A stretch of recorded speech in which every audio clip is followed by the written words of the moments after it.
Assalamualaikum warahmatullahi wabarakatuh. Halo. Welcome back my channel di agenda Ngabuburit Pengawasan bersama Bawaslu tahun 2025. Masih bersama saya Fauzi Akbar Rudiansa dan Ketua Bawaslu Kabupaten Majalengka. Ketemu lagi Ketua? Siap. Sehat? Alhamdulillah. Alhamdulillah. Pak Ketua juga masih saum tentunya ya. Insya Allah. Insya Allah. Sebentar lagi lah Pak Ketua, sekitar 3 jam lagi nanti berbuka puasa. Nanti teman-teman kru juga buka puasa di Cibiuk. Boleh ikut nanti Pak Kasubag dan teman-teman staf.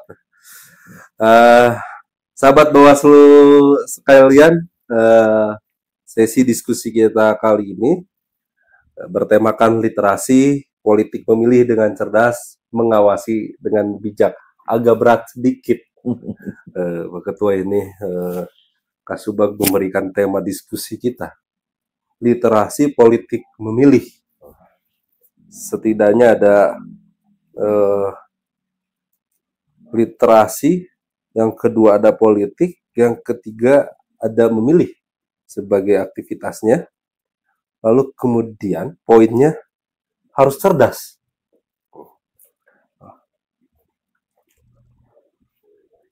Lalu mengawasi serta harus bijak.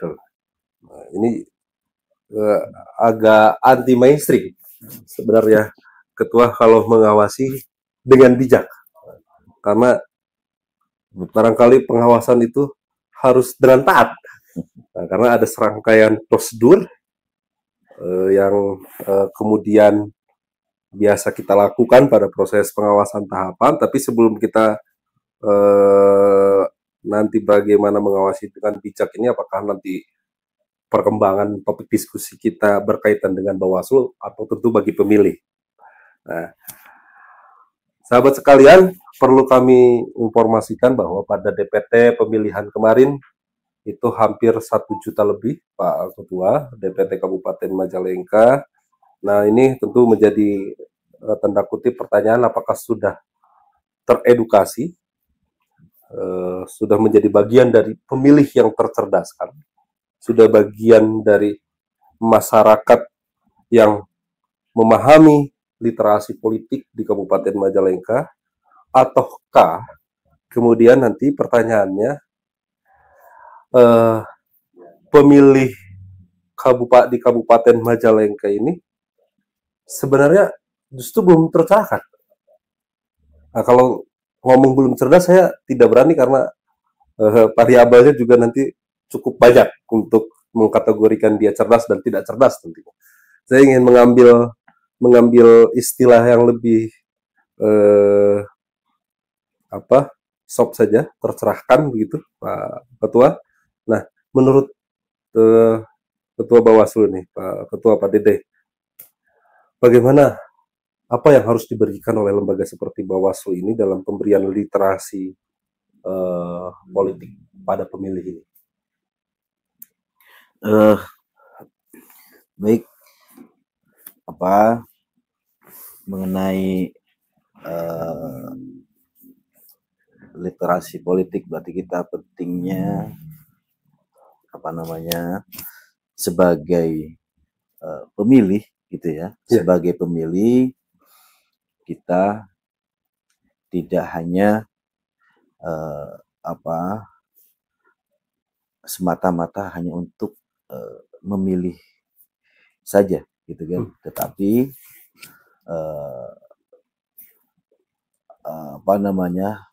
proses untuk memilihnya pun itu harus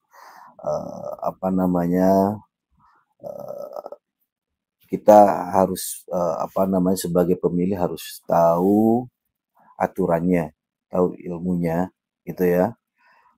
Tentu dalam memilih ini ya kita juga harus tahu apa sih syarat untuk memilih ini gitu kan.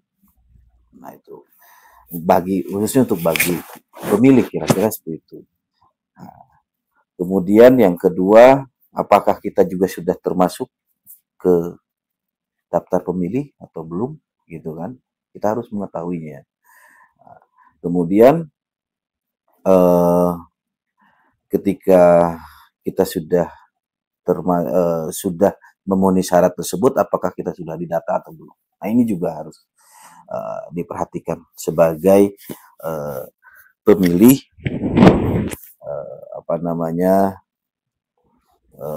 aware terhadap proses pemilihan ini, kira-kira seperti itu. Kemudian berbicara tadi apakah sekarang ini gitu ya, atau kemarin-kemarin ini pada pemilu atau pilkada 2024, ya, apakah masyarakat pemilih ini sudah tercerahkan atau belum gitu ya. Memang ini harus dilihat dari berbagai perspektif, kira-kira seperti itu gitu ya. Kita tidak bisa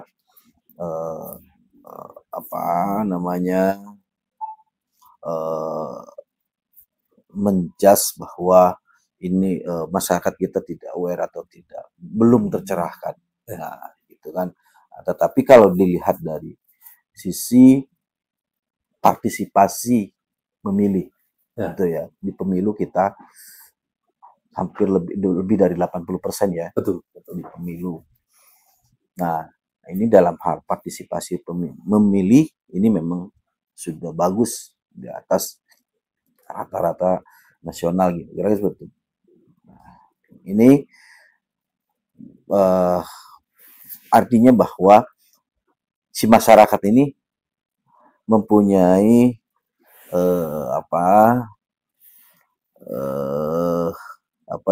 istilahnya bahwa memilih pemimpin itu penting. Kira-kira melaksanakan memilih itu penting. Kira-kira seperti itu. Dengan dibuktikan masyarakat khususnya di Majalengka datang ke TPS lebih dari 80%. Kemudian ketika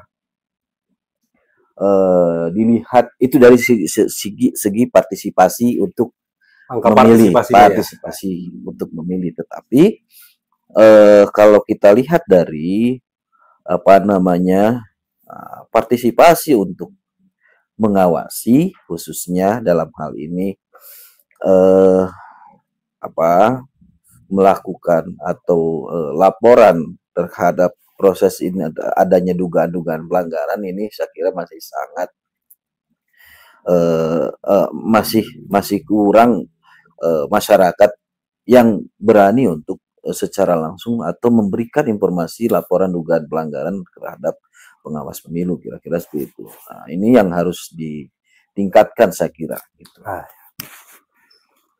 Jadi kalau tadi saya sempat menangkap Ketua, angka literasi politik pemilih Majalengka itu ketika perspektifnya didekati secara kuantitatif dari angka partisipasi memilih di TPS, tentu Majalengka sudah di atas rata-rata, dalam artian juga kita bisa mengambil kesimpulan bahwa dan sebagaimana tadi Ketua sampaikan, masyarakat Majalengka sudah mulai aware terhadap pentingnya memilih pemimpin, setidaknya itu. Tapi kemudian juga problematisnya angka partisipasi di TPS juga tidak berbanding lurus dengan partisipasi masyarakat pada proses pengawasan tahapan pemilihan. Tentu dengan sedikitnya laporan dugaan pelanggaran yang dilaporkan oleh masyarakat kepada Badan Pengawas Pemilihan Umum.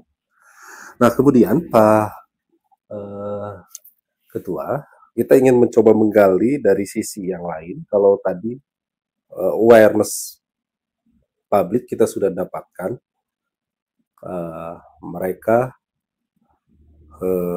setidaknya memahami pentingnya memilih di TPS itu adalah untuk memilih pemimpin.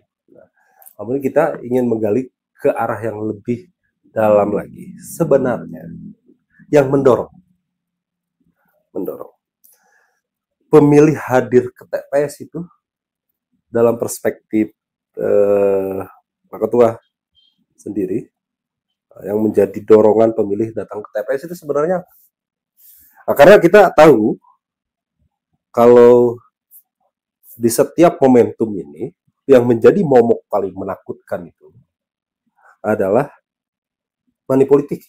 Jadi jangan-jangan akan kita juga perlu untuk membandingkan berapa jumlah kasus pelanggaran money politik dengan kuantitas pemilih ke TPS. Atau mungkin kita bisa komparasikan pada dua model pemilihan, yaitu pemilu dan pemilihan.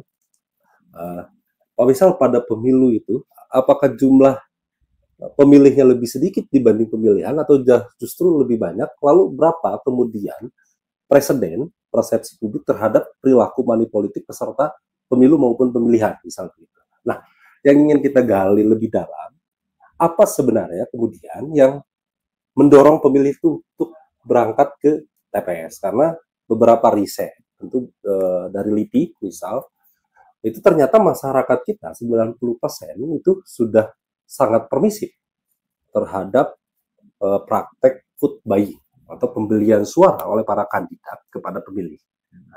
Atau ada perspektif lain tentunya yang bisa kita juga coba untuk diskusikan, betul. Baik. Faktor untuk pada waktu memang ini ada kita harus ini dulu memang presentase pemilih, partisipasi pemilih di pemilu dan pilkada ini tentu berbeda ya. Di pemilu itu memang sedikit agak naik gitu ya. Nah, di pilkada ini turun gitu ya. Hanya mencapai 76% kalau nggak salah di pilkada ini gitu ya. Nah, faktor untuk saya kira begini, sebab ada sedikit perbedaan sistem memilih juga gitu di pemilu dan di pilkada ini gitu ya. Kenapa pemilu itu lebih cenderung lebih banyak dan di pilkada ini menurun. Nah, contoh di dalam hal pindah memilih, kira-kira seperti itu. Nah,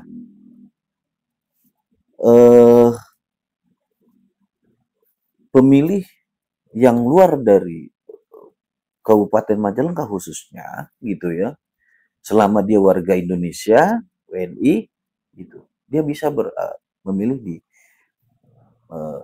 Majalengka dengan menggunakan daftar pemilih tambahan atau pindahan. Jadi memungkinkan pemilih di luar Majalengka untuk memilih di Majalengka. Sehingga sebenarnya orang yang asli Majalengka segitu yang memilih gitu. Yang banyak pindah. Sedangkan PB pindahan Majalengka yang pindah ke Majalengka itu lumayan agak banyak gitu. Kira-kira seperti itu. Nah, sedangkan di pilkada gitu ya. Ini orang yang di luar dari Provinsi Jawa Barat ini otomatis tidak bisa memilih di Provinsi Jawa Barat khusus di Majalengka. Jadi kira-kira itu untuk kenapa ya berbeda. Nah, kemudian faktor datang si pemilih ini memang beberapa riset menyatakan bahwa politik uang itu berpengaruh terhadap